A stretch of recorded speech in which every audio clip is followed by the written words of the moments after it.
अगर आप बाहुबली की एक्सपेक्टेशन रखकर पुनियन सेल्वन देखने जा रहे हैं तो ये फिल्म आपके लिए नहीं है मेरे दोस्त। आप मणिरत्नम सर से एस राजामौली वाली उम्मीद नहीं रख सकते। मणिरत्नम सर की फिल्म मेकिंग हमेशा से अलग तरह की होती है और वे कभी भी भेड़ चाल का हिस्सा नहीं बनते। और ये बात आपने रोजा, बॉम्बे, दिल से और रावण जैसी न जाने कितनी फिल्मों में अब तक अच्छे से भाप चुके होंगे। रिव्यू करेंगे PS1।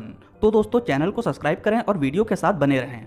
कहते हैं एक अच्छी कहानी को महंगे budget, high class VFX scene, magnum opus fight sequence और दमदार डायलॉग की जरूरत नहीं पड़ती अगर आपकी कहानी में दम है और आप ऑडियंस को 3 घंटे तक थिएटर में बांध के रख सकते हैं। तो अगर इस बात में सच्चाई है तो PS1 को बॉक्स ऑफिस पर चलना होगा।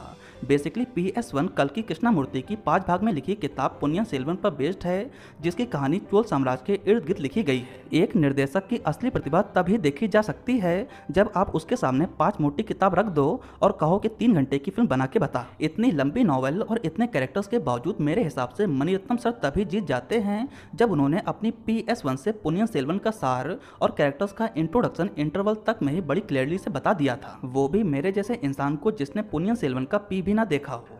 टू बी ऑनेस्ट, अगर आप सीन से थोड़ा सा भी इधर उधर हुए, अगर थोड़ा सा भी आपका ध्यान हटा तो सीरियसली आप फिल्म से अपनी पकड़ खो दोगे। कहानी आपको बिल्कुल भी समझ नहीं आएगी और आप बोरियत के एक माया जाल में जा सकते हो। PS1 एक ऐसी फिल्म है जो आपका 100% फोकस मांगती है। इंटरवल तक तो डेफिनेटली।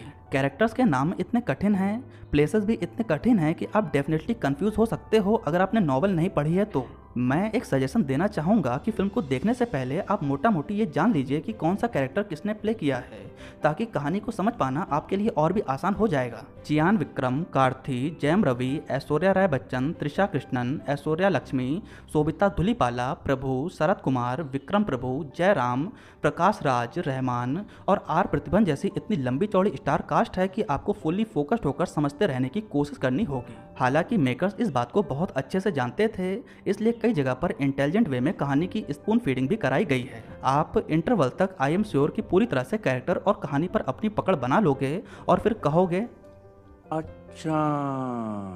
दोस्तों PS1 पूरी तरह से अपनी कहानी पर टिकी है। That's all. इतनी परतें हैं जो एक के बाद एक खुलती रहती हैं और हर टाइम ऐसा लगता ही रहता है कि कुछ बड़ा होने वाला है। एक तरह से PS1 में कैरेक्टर्स के इंट्रोडक्शन और कहानी का एक बेस तैयार किया गया है। स्क्रीन पर आप जितना भी कुछ देखते हैं वो कहीं जाकर पार्ट 2 में क्लियर होगा। टू बी ऑनेस्ट, इस कहानी का असली मजा आपको पार्ट 2 में ही आने वाला है।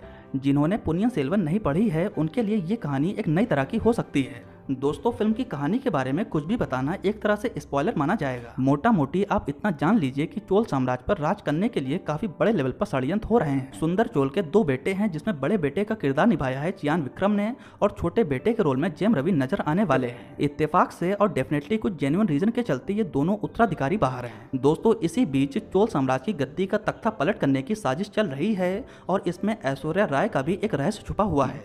इसके अलावा भी और भी कई सारे छोटे बड़े सब प्लॉट हैं जो फिल्म की कहानी के लिए हमारा इंटरेस्ट बनाए रखते हैं। ऐश्वर्या का जो किरदार है वो भाई साहब सबसे मास्टरमाइंड लग रहा है और उसके दिमाग में क्या चल रहा है ये आपको पार्ट 2 में ही जानने को मिलेगा। विक्रम एज यूजुअल मेरे लिए सबसे ऊपर रहे एक्टिंग वाइज और क्लाइमैक्स में विक्रम जिस पर्पस के लिए तलवार उठाते हैं वो अगले पार्ट के लिए कम से कम मुझे तो क्यूरियस बना जाता है। फिल्म के एकदम लास्ट में एक मिस्ट्री भी सामने आती है जो पार्ट 2 के लिए डेफिनेटली काम करेगी। दोस्तों कार्थी का काम शानदार है और जब वे स्क्रीन पर विक्रम या जयम रवि के साथ स्क्रीन शेयर करते हैं तो मजा आता है। बाकी एक्टर से भी डायरेक्टर साहब ने अच्छा काम निकलवाया है। विजुअल काफी बेहतरीन है। क्लाइमैक्स का फाइट सीक्वेंस और शिप के जो सीन है उसे मैं टॉप नॉच मानूंगा। इसके अलावा मैं स्पेशली मेंशन करना चाहूंगा कि कार्तिक के हिस्से जबरदस्त वन लाइनर आए हैं। माइनस पॉइंट जो मास ऑडियंस को लग सकती है वो दमदार डायलॉग बाजी की कमी, तगड़े फाइट सीक्वेंस और SS राजामौली वाला थिएटर एक्सपीरियंस जो आपको इस फिल्म में नहीं मिलने वाला। दोस्तों SS राजामौली ने पीरियड एपिक ड्रामा फिल्मों का वो स्टैंडर्ड सेट कर दिया है कि उसको मैच करना बहुत मुश्किल हो चुका है, मगर ट्रस्ट मी दोस्त ये फिल्म कुछ अलग है। That's called the magic of Maniratnam. दोस्तों मेरी तरफ से इस फिल्म को 3.8 आउट ऑफ 5 स्टार्स। तो दोस्तों ये रहा PS1 पर मेरा ओपिनियन। अगर आप इस फिल्म को अभी तक देख चुके हैं तो नीचे कमेंट सेक्शन में अपनी राय जरूर दें। साथ ही साथ अगर आपको मेरा वीडियो पसंद आया हो तो प्लीज़ लाइक करें, कमेंट करें और मेरे चैनल को सब्सक्राइब करें। आपका बहुत बहुत धन्यवाद।